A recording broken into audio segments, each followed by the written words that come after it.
S'estimant mal considérées et mal rémunérées, les sages-femmes ont manifesté aujourd'hui en plein cœur de Paris.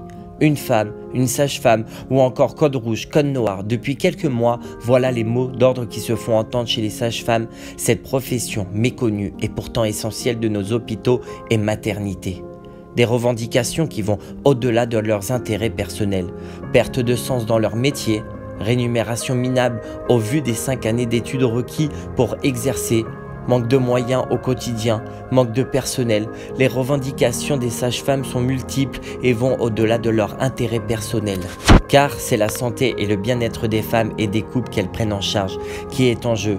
Il n'est pas rare aujourd'hui qu'une sage-femme se retrouve seule dans les urgences d'un service de maternité à gérer 5 à 10 femmes ou couples aux problèmes de santé et profils divers et variés. Une suspicion de fausse couche qui nécessiterait temps et empathie, un déclenchement d'accouchement, une perte des os, un bébé qui ne bouge plus et bien d'autres problèmes. Nombre de sages-femmes réclament ainsi une femme pour une sage-femme, c'est-à-dire un accompagnement de qualité des femmes enceintes à la hauteur des enjeux de santé physique, psychique, entourant d'une grossesse, l'arrivée d'un bébé ou même une interruption volontaire de grossesse.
Malgré le soutien de tous les professionnels de santé qui nous soutiennent, malgré le fait qu'on ait 40% des sages-femmes qui sont épuisées, malgré le fait que la sécurité des soins est mise à mal du fait du manque d'effectifs de sages-femmes, malgré tout ça, aucune réponse du ministère. Aucune réponse sur la façon dont on va gérer les effectifs dans nos maternités qui dépendent des décrets de périnatalité. Aucune réponse sur le fait qu'on va faire évoluer et rendre plus attractif notre profession de sage-femme, que ce soit dans le milieu hospitalier ou même dans le libéral.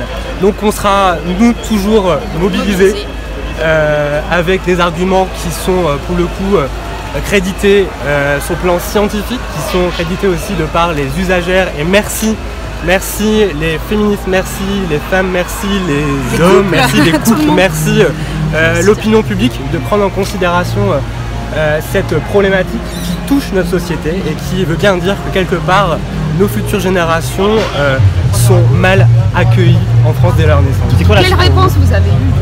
Quelle réponse? C'est-à-dire qu'on va s'expliquer auprès de nos collègues là pour justement expliquer notre désarroi et expliquer le fait qu'on va continuer la mobilisation pour que cette prise de conscience soit vraiment factuelle et que enfin le ministère et surtout le Premier ministre prennent des décisions qui aillent en faveur de la santé des femmes. J'espère que c'est qu'un début.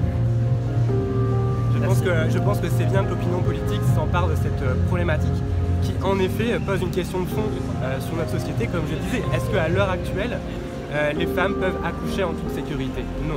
Est-ce qu'à l'heure actuelle, on peut dire aux femmes qui envisagent d'être parents qu'on accueillera leur enfant en toute dignité? Je pense que non. Et là, c'est un sujet de société que l'opinion publique doit considérer, et j'espère que justement ça sera un sujet de facto qui sera considéré pendant les présidentielles.